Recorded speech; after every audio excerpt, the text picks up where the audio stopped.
Admiral Jake Morrison was drinking his morning coffee when every screen in the United Earth Defense Command started flashing red. The alarm bells rang so loud that Jake almost dropped his cup. He ran to the main control room where dozens of people were shouting and pointing at their computers. Commander Lisa Chen looked up from her station with wide eyes and said the words that would change everything. "Sir, we have contact." Jake walked over to Lisa's desk and saw something impossible. Every communication device on Earth was receiving the same signal at the same time. Television sets, radios, phones, computers, even old emergency radios that had been sitting in closets for years were all playing the same message. The signal was so strong that it was breaking through every defense they had built to protect their networks. "How's this possible?" Jake asked. Lisa shook her head and pointed to the data streaming across her screen. "The signal is coming from outside our solar system, but it's reaching everything at once. No delay, no interference. Their technology is far beyond anything we have." Captain Ryan Torres burst into the room holding a tablet. "Admiral, we're getting reports from every country on Earth. The signal is everywhere. Moscow, Beijing, London, Tokyo. Everyone is getting the same transmission." Ryan's face was pale and his hands were shaking slightly. Jake nodded and looked at the main screen. "Can we understand what they're saying?" Lisa typed quickly on her keyboard and strange symbols appeared on the monitor. "I'm running it through every translation program we have. The language is completely unknown, but there are patterns, mathematical sequences, basic physics equations. They're trying to teach us their language." For the next 4 hours, the best minds on Earth worked to decode the alien message. Linguists, mathematicians, and computer experts from every nation joined the effort through secure video links. Jake watched as slowly, word by word, the message became clear. When Lisa finally read the complete translation out loud, the room fell silent. "People of Earth, you are now aware of our presence. We are the Hegemony, a union of 12 species that rules this galaxy. We have conquered 437 worlds. Your planet is now under our control. You have 72 hours to surrender completely. Lay down all weapons, disband all military forces, and prepare for integration into our empire. Resistance will result in the total destruction of your species. Every civilization we have encountered has made the logical choice to submit. We expect you will do the same. This message will repeat until you respond." Jake stared at the screen for a long moment. Around him, people were talking in whispers, their voices filled with fear and disbelief. Some were already suggesting that surrender might be their only choice. The aliens clearly had technology that was centuries ahead of human capabilities. Fighting them would be like attacking a tank with a stick. "Admiral," Ryan said quietly, "what do we do?" Jake didn't answer right away. He was thinking about his daughter who was starting college next month, about his wife who taught elementary school, about the billions of people on Earth who were just living their lives when this message arrived. Then he thought about every war humanity had ever fought, every time people had stood up against impossible odds. "Get me President Rodriguez on the line," Jake said, "and contact every member of the Global Defense Council. We need an emergency meeting in 1 hour." As his staff rushed to make the calls, Jake walked to the window and looked out at the mountains of Colorado. Somewhere up there among the stars, an alien fleet was probably already heading toward Earth. The emergency meeting was unlike anything in human history. World leaders appeared on screens around the conference table, their faces showing every emotion from terror to anger to determination. President Elena Rodriguez spoke first from Washington. "The message has been broadcast to every person on Earth. We can't hide this or pretend it didn't happen. We need to decide how humanity responds." Prime Minister William Clark from Britain was the first to suggest surrender. "We have to be realistic.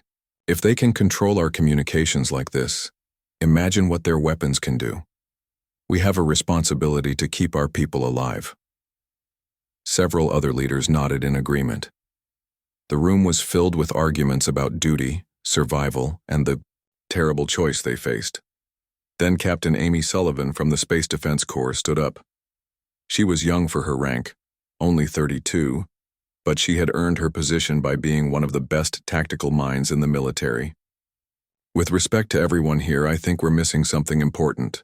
They gave us 72 hours. Why? If they're so powerful, why not just attack immediately? Jake looked at her with interest. What are you thinking, Captain? Amy walked to the front of the room and looked at each face on the screens. Every species they conquered surrendered quickly. They expect us to do the same. But what if we don't? What if instead of fear, we show them something they've never seen before? And what's that? Asked President Rodriguez. Amy smiled grimly. Defiance. Pure, stubborn, human defiance. We've been preparing for this our whole lives without knowing it. Every war, every conflict, every time we've faced impossible odds, we've learned how to fight. We've learned how to survive. They want surrender, but we can give them something better. The room was quiet as everyone considered her words. Finally, General Sandra Lee from the United States military spoke up. The captain has a point. We might not win, but we can make them pay for every inch of our world. We can show them that some species don't break easily. Jake felt something stirring in his chest, a feeling he recognized from his days as a young soldier. It was the feeling he got right before a difficult battle, when the odds were terrible, but the cause was right. He looked around the room at faces that were changing from fear to determination. All in favor of sending a response? Jake asked. One by one, hands were raised and voices said yes. Even the leaders who had wanted to surrender found themselves agreeing. There was something about Amy's words that had awakened something deep in the human spirit.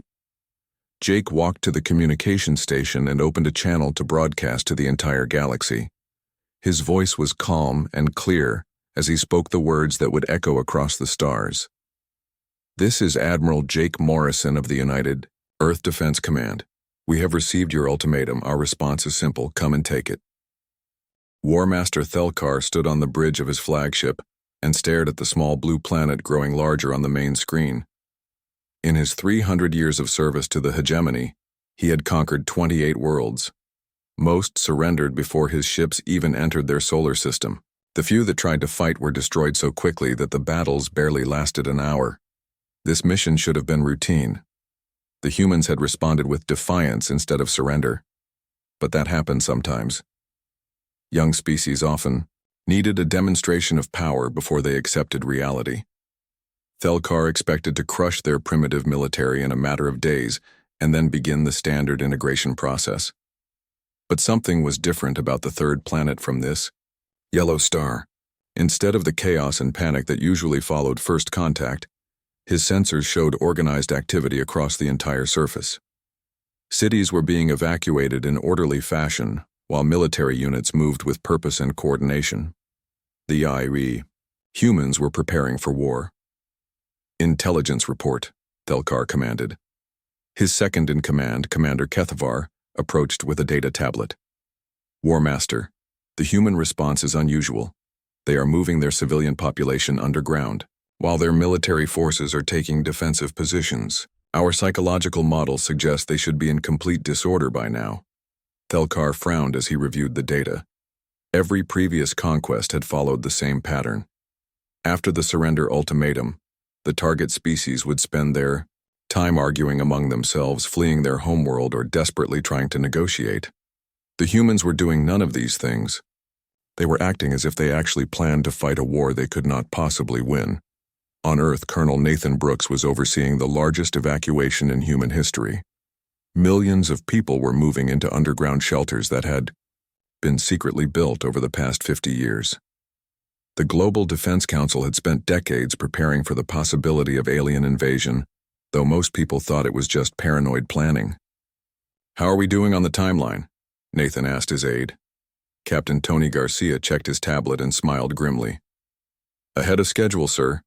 Turns out when people know they're fighting for their lives, they move pretty fast. The last civilian transport should reach the shelters within 18 hours. Meanwhile, General Sandra Lee was coordinating the most complex military operation ever attempted. Every soldier, pilot, and sailor on Earth was moving to predetermined positions. Weapons that had been in storage for years were being distributed to civilian volunteers. Dr. Peter Kim and his team were working around the clock to turn experimental technology into practical weapons. The aliens were watching all of this with growing confusion. Intelligence Officer Zethmore reported to Thelkar that human behavior was unlike anything in their databases. War Master, they are not acting like a species facing extinction. Their stress indicators suggest determination rather than fear. This is unprecedented. Thelkar decided to send scouts ahead of the main fleet to gather more information. A small group of ships entered the outer solar system and immediately detected human activity on the moons of Jupiter and Mars.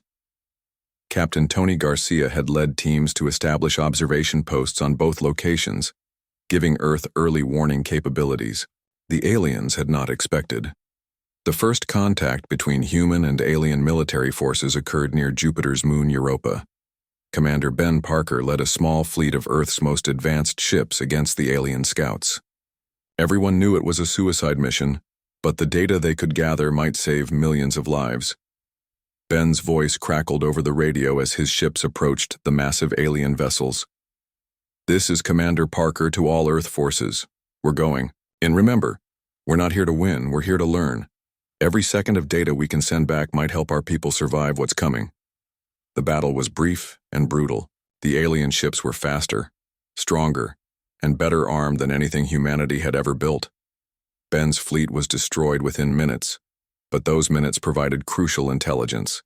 The aliens used energy shields that rotated on a specific frequency. Their weapons were powerful but took time to recharge between shots. Most importantly, when damaged, their ships leaked atmosphere and their crews could be killed. Ben's final transmission before his ship exploded was broadcast to every military unit on Earth. "They bleed like everything else. That means we can kill them." His words became a rallying cry that spread from soldier to soldier, base to base, and eventually to every person hiding in the underground shelters. Dr. Rachel Green was listening to Ben's transmission in her hidden laboratory beneath the mountains of Switzerland. She had been working with captured alien technology from meteorite fragments found years earlier, never knowing how important her research would become. Now she was racing to develop weapons that could exploit the weaknesses Ben had discovered. The main alien fleet arrived 3 days after the first skirmish. Thelkar expected to find a broken and demoralized enemy ready to surrender. Instead, his sensors detected something that made no sense. The humans had used the time to improve their defenses and coordinate their forces. They were more organized now than when his scouts had first arrived.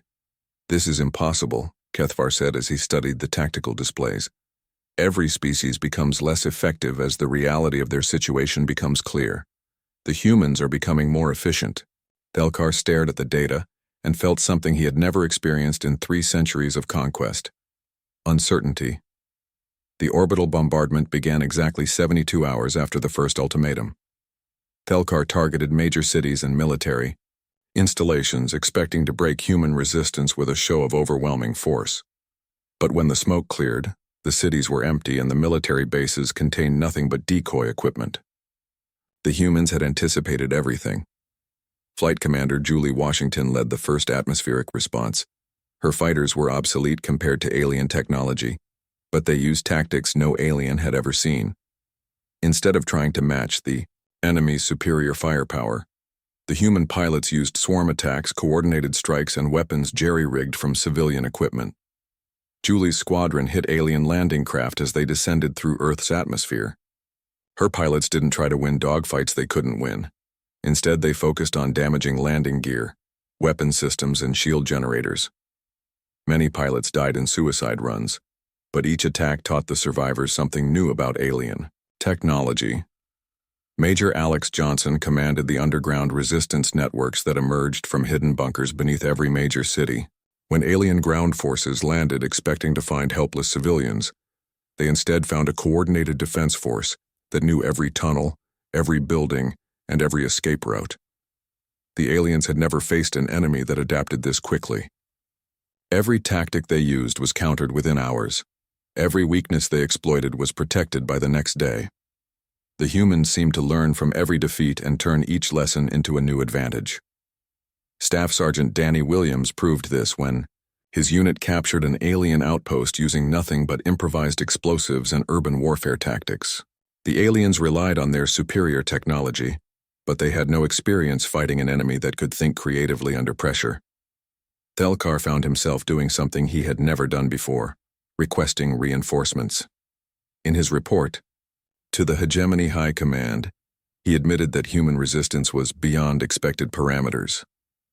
For the first time in hegemony history, a conquest was taking longer than predicted. The psychological impact was spreading through the alien ranks. Intercepted communications revealed that many alien soldiers were questioning their commanders and expressing doubt about the mission.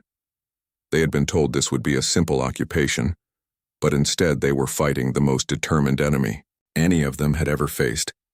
Captain Steve Rogers led the assault that changed everything. Using intelligence gathered from captured alien equipment, his combined arms force managed to destroy a major alien command ship in Earth's atmosphere. The massive vessel crashed into the Pacific Ocean, and every human on Earth could see the explosion in the sky. As the alien ship sank beneath the waves, something fundamental changed in the war. The humans had proven that their enemy could be beaten. More importantly, they had shown that defiance was not just possible, but effective. Around the world, resistance fighters emerged from their hiding places with new determination and hope. 2 weeks had passed since the first alien ship fell from the sky, and Earth had become a world at war. Major Kelly Thompson crawled through the ruins of what used to be downtown Los Angeles, leading her team toward an alien supply depot. The buildings around them were broken and burning, but hidden in the wreckage were thousands of humans who refused to give up. The aliens controlled the skies and most of the open ground, but they could not root out the human resistance that seemed to grow stronger each day. Every destroyed human position spawned 3 new ones. Every captured weapon was studied, copied, and improved. Every alien patrol that ventured into the cities found themselves facing an enemy that knew every street and every hiding place. Kelly's radio crackled with reports from resistance cells around the globe. Colonel Matt Davis was coordinating operations from a mobile command center that moved constantly to avoid alien detection. His network included former soldiers, teachers, engineers, and ordinary people who had decided that freedom was worth fighting for. Phoenix Base to all units. Matt's voice came through the static. Intel suggests the aliens are having supply problems. They expected this to be over by now. Every day we survive makes them weaker. Kelly smiled grimly as she checked her improvised explosive device. Human ingenuity was proving to be their greatest weapon. Dr. Lisa Wang was working in a hidden laboratory beneath the ruins of Chicago, developing psychological warfare tactics designed specifically to exploit alien weaknesses. Her research had revealed something important. The aliens could not understand why humans refused to surrender. Their entire military doctrine was based on the assumption that inferior species would submit when faced with overwhelming force. They think like a computer, Lisa explained to her team as they prepared the next broadcast. They calculate odds and make logical decisions. But humans don't always choose the logical path. Sometimes we choose the right path, even when the odds are terrible. Her psychological warfare broadcasts were being transmitted using captured alien equipment, reaching not just Earth, but other worlds in the hegemony. Flight Commander Julie. Washington had survived the first week of atmospheric combat and was now leading a new kind of air war. Her remaining pilots had learned to use tactics that confused and frustrated their alien opponents. Instead of direct confrontation, they used hit-and-run attacks, coordinated swarm strikes, and weapons that had been improvised from captured alien technology. Julie's squadron attacked an alien air base using a strategy that no military academy had ever taught. Half her fighters created a distraction while the other half landed and planted explosives. The mission was successful, but the cost was high. 3 more pilots died, but their sacrifice destroyed enough alien aircraft to give human forces breathing room for the next phase of operations. The aliens were becoming increasingly frustrated with human tactics. Commander Kethvar reported to War Master Thelkar that human behavior was completely unpredictable. They sacrifice military assets to save civilians, they fight hopeless battles to buy time, and they learn from every engagement. Our tactical computers cannot model their decision-making process. Thelkar was facing a crisis unlike anything in his long military career. The Hegemony High Command was demanding explanations for why a technologically inferior species was causing more casualties than their last 10 conquest campaigns combined. For the first time in Hegemony history, they were considering retreat from an opponent that should have been easily defeated. Captain Steve Rogers was preparing for the most ambitious human operation yet attempted. Using intelligence gathered from multiple sources, his team had identified a weakness in the alien command structure. The aliens relied heavily on centralized control, which meant that destroying their communication networks could cause widespread confusion. Steve's mission was to capture an alien communication relay intact so that Dr. Rachel Green could use it to disrupt enemy coordination. The plan required precision timing and coordination between ground forces, air support, and underground resistance fighters. It was the kind of complex operation that should have been impossible for a species that had been at war for only 2 weeks. The operation began at dawn, with coordinated attacks across 3 continents. While alien forces responded to obvious threats, small human teams infiltrated their communication facilities. Staff Sergeant Danny Williams led one such team through the sewers beneath what used to be Paris, carrying explosive charges and determination in equal measure. Danny's team emerged from underground tunnels directly beneath an alien relay station. Using tactics borrowed from urban warfare manuals and improvised equipment, they overwhelmed the alien guards and secured the facility. For the first time since the invasion began, humans had captured a major alien installation intact. Dr. Rachel Green arrived within hours to study the captured equipment. What she discovered changed everything about the war. The alien communication system was not just connecting forces on Earth, but maintaining contact with the broader hegemony. More importantly, it revealed that the aliens were receiving messages from their conquered worlds, and those messages were not what the hegemony leadership expected.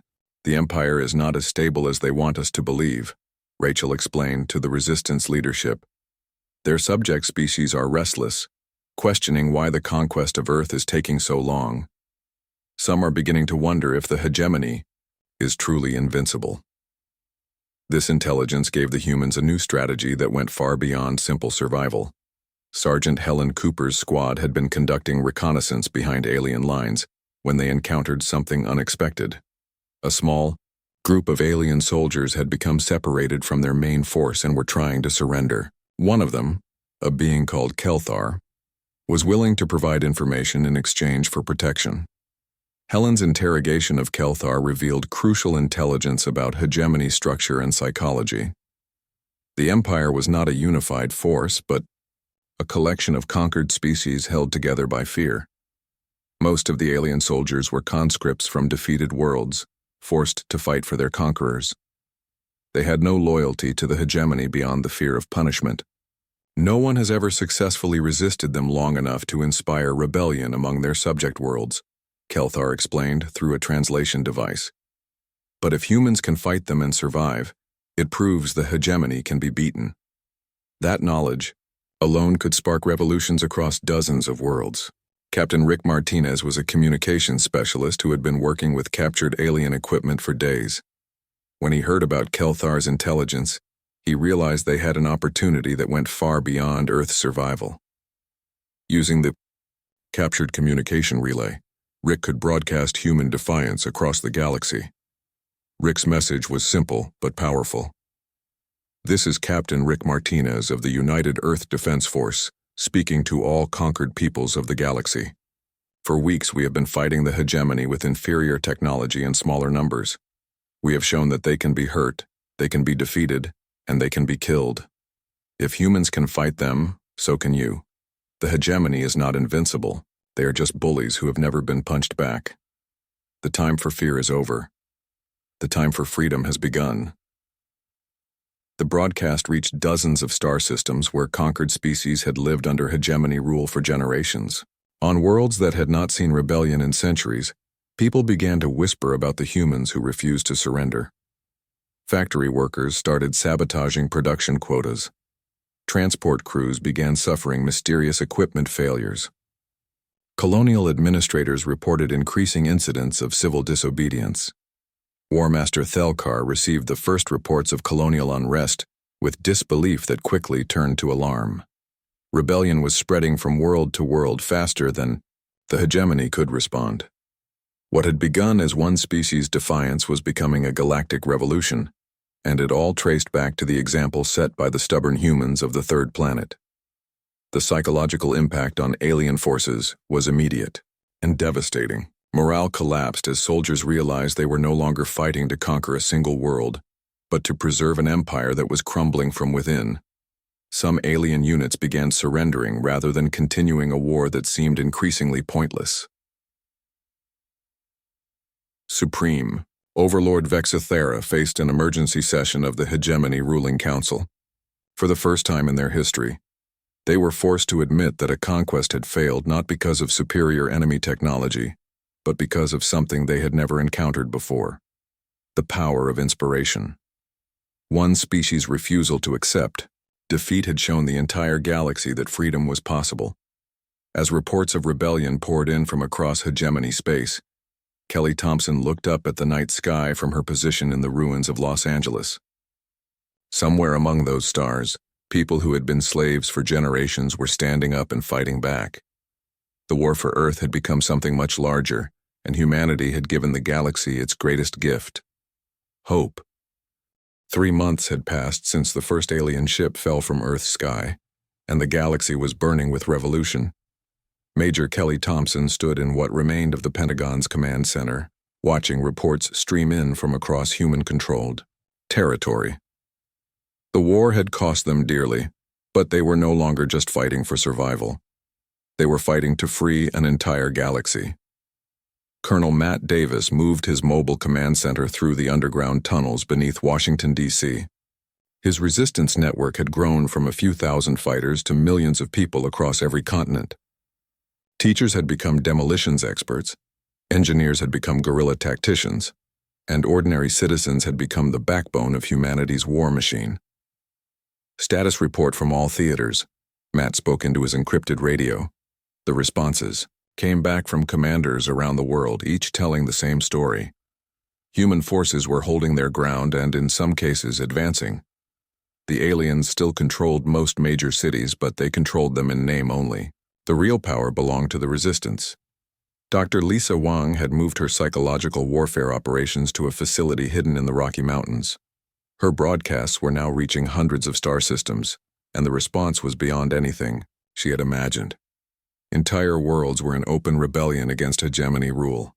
The empire that had seemed invincible just months before was collapsing under the weight of its own oppression.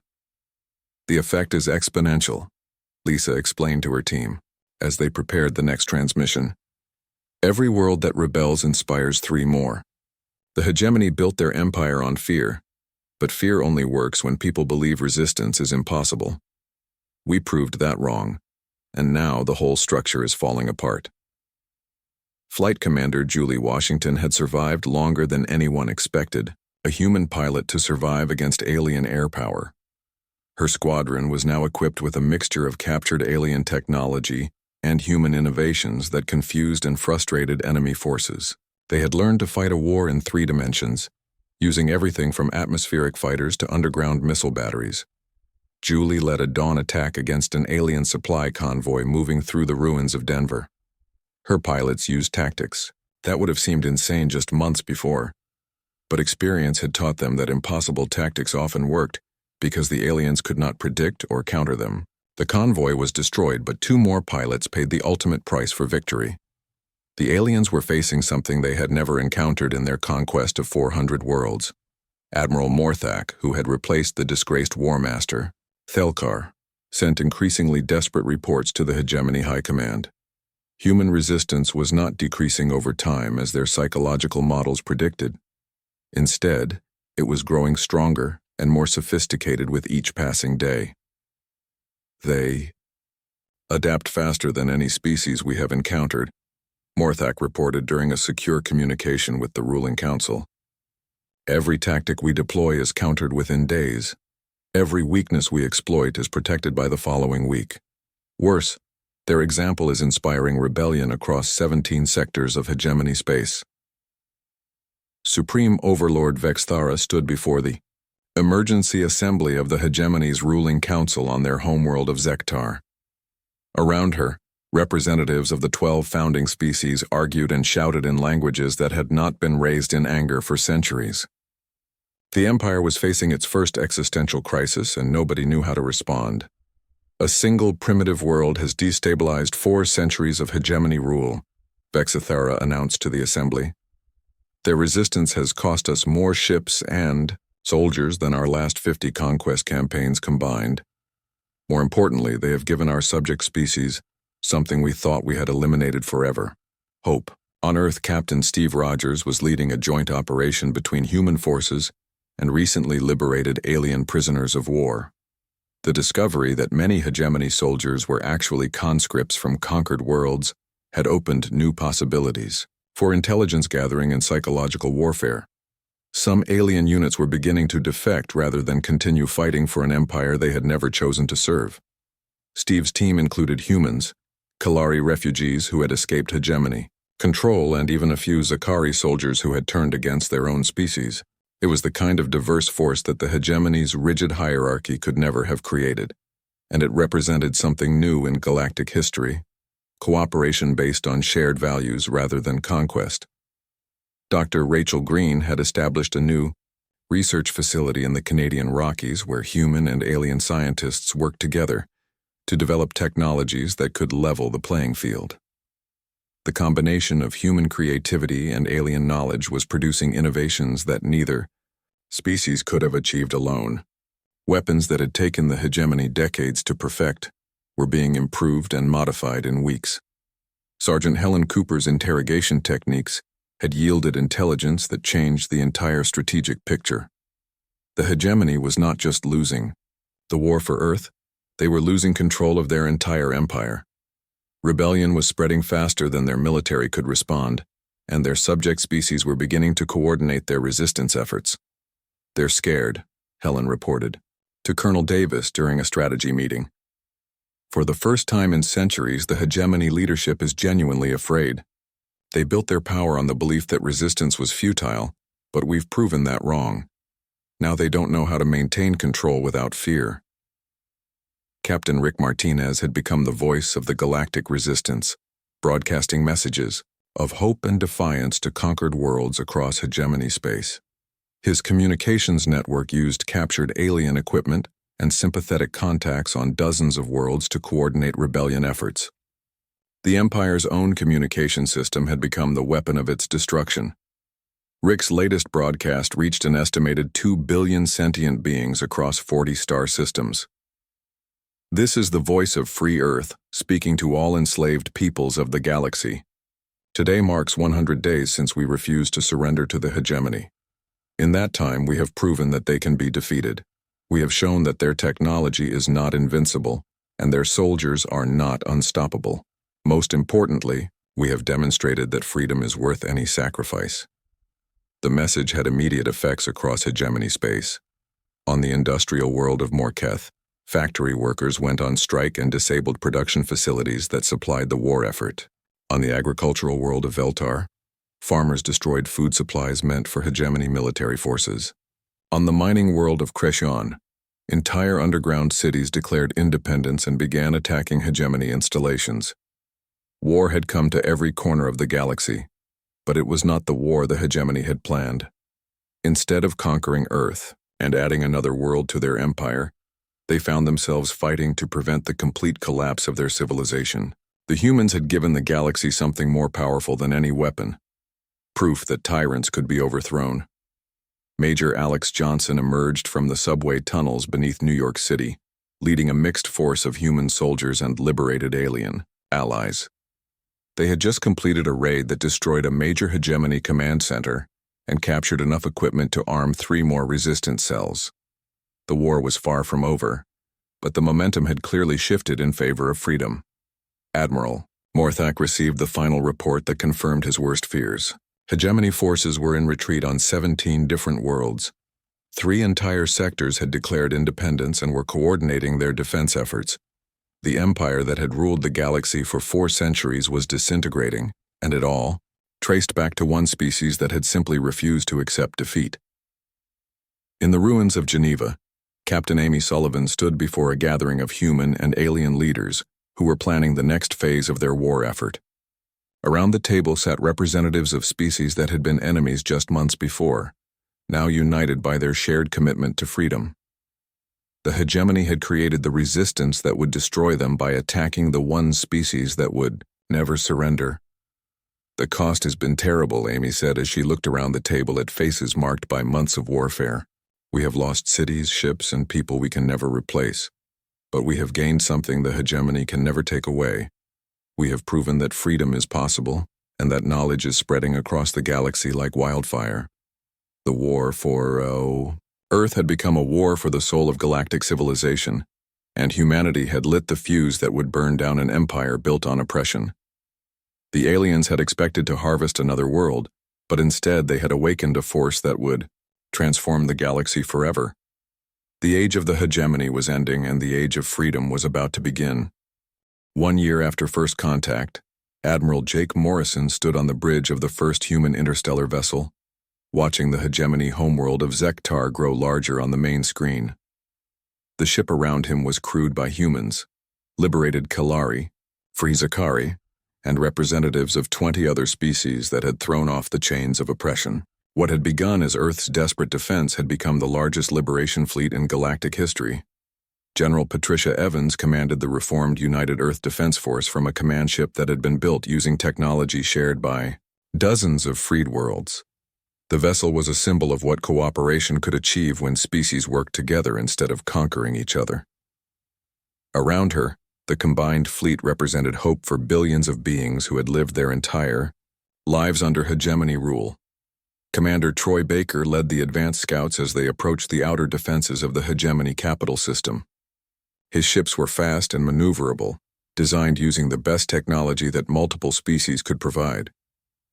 The irony was not lost on him that the hegemony's greatest strength, their diverse collection of conquered technologies, had become their weakness when those same technologies were used against them by free peoples. Dr. Kevin Clark worked in the science laboratories aboard the flagship, coordinating research efforts between human and alien scientists. The combination of different species knowledge and approaches had led to breakthroughs that none of them could have achieved alone. Weapons that had once seemed impossible were now reality, and defensive systems that the hegemony thought were impenetrable had been proven vulnerable. The hegemony fleet that came out to meet them was a shadow of its former power. Months of rebellion across hundreds of worlds had forced them to spread their forces thin, fighting fires on every front. Many of their ships were crewed by conscripts who had no loyalty to the Empire, and some vessels had already declared for the Liberation Fleet without firing a shot.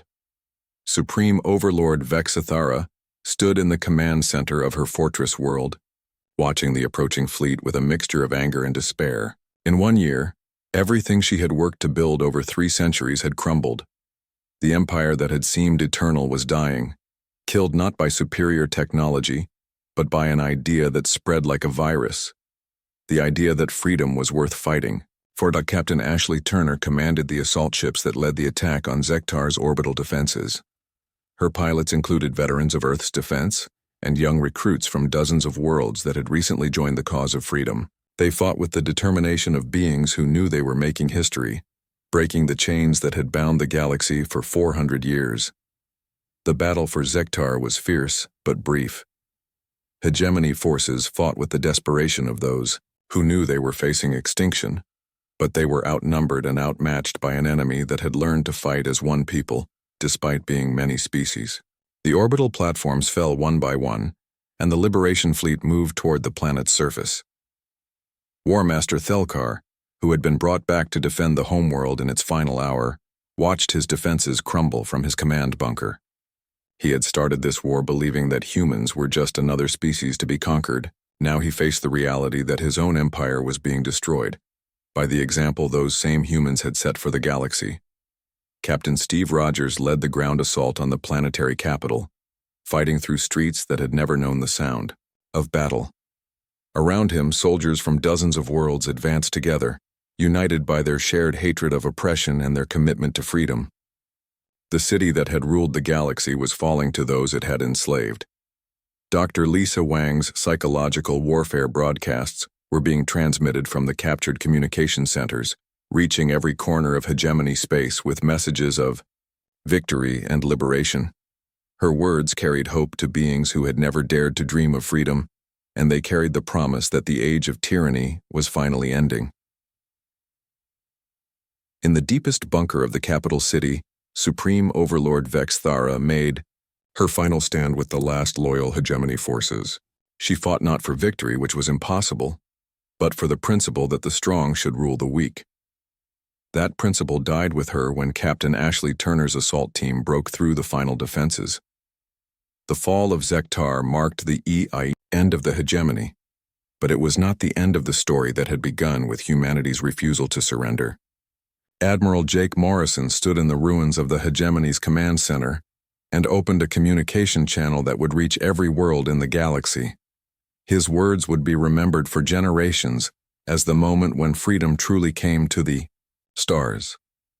"This is Admiral Jake Morrison of the Alliance Defense Force," he said, his voice carrying across light years to billions of listening beings. "Today marks the end of the hegemony and the beginning of a new age. We did not come here to conquer or to rule. We came here to prove that tyranny, no matter how powerful, cannot stand against the unified will of free peoples," Jake continued, his words carrying the weight of everything humanity had learned during their year of war. "The aliens who came to Earth expected us to fear them, because fear was all they knew how to create. But fear was never our strongest emotion. Hope is. Hope backed by defiance, strengthened by cooperation, and proven through sacrifice. That hope is now spreading across the galaxy, and no force in the universe can stop it." The aftermath of the war saw the birth of the Galactic Alliance, a federation of free worlds based on cooperation rather than conquest. Species that had been enemies for centuries learned to work together as equals. The principles that had driven humanity's resistance became the foundation for a new civilization that valued freedom, diversity, and the right of all sentient beings to determine their own destiny. Captain Rick Martinez became the first director of Alliance Communications, overseeing networks that connected hundreds of worlds in peaceful cooperation. The same technology that had once carried messages of oppression now carried messages of hope, scientific knowledge, cultural exchange, and the simple joy of free beings talking to other free beings across the vast distances of space. Commander Ben Parker's sacrifice at Jupiter was remembered with a memorial that stood in the center of the new Alliance capital on the liberated world of Kalara Prime. The inscription read simply, "They bleed like everything else. That means we can kill them." It served as a reminder that freedom required eternal vigilance and the courage to stand up to those who would take it away. Dr. Rachel Green established the Alliance Science Institute, where researchers from dozens of species worked together to push the boundaries of knowledge. The discoveries they made would have been impossible under the hegemony's rigid system, proving that diversity of thought and cooperation between different minds was more powerful than any single species' intelligence. Colonel Matt Davis became the first commandant of the Alliance Military Academy, where officers from many worlds learned to fight not for conquest, but for protection of the innocent. His students studied the campaigns of the Earth War as examples of how determination and ingenuity could overcome seemingly impossible odds. On Earth, the scars of war were slowly healing as humanity took its place among the stars. Cities were rebuilt, but they were built better than before, incorporating technology and knowledge shared by their alien allies. Parks and memorials honored those who had died defending their world, and schools taught children about the year when humanity saved the galaxy by refusing to surrender. Major Kelly Thompson returned to Los Angeles to help rebuild the city, where she had fought her first battles against alien occupation. As she watched children playing in a park that had once been a battlefield, she reflected on how much had changed in just 1 year. The children included humans, young Kellery, and even some Zakari whose parents had joined the resistance against their own species' tyranny. The final scene of this great story took place not on Earth or any of the former hegemony worlds, but in a small classroom on a space station orbiting the star that humans called Alpha Centauri. There, Children of dozens of species learned together about the history of their galaxy, about the time when freedom almost died, and how it was reborn through the courage of those who refused to accept defeat. Their teacher, a young human woman named Sarah, told them about the year when the aliens came expecting fear and found defiance instead. She explained how one species' refusal to surrender had inspired an entire galaxy to throw off the chains of oppression. And when one small student asked why the humans had chosen to fight instead of surrendering, Sarah smiled and gave the answer that had echoed across the stars. Because some things are worth fighting for, no matter what the odds. Freedom is one of those things. Hope is another. And the right to choose your own destiny is the most important of all. The children listened with wide eyes, and in their faces could be seen the future of a galaxy where freedom would never again be taken for granted. The legacy of humanity's defiance lived on in every free world, in every child who grew up knowing they could choose their own path, and in every being who understood that tyranny could be defeated by those brave enough to stand up and say no. The aliens had expected fear, but humanity had given them something much more powerful: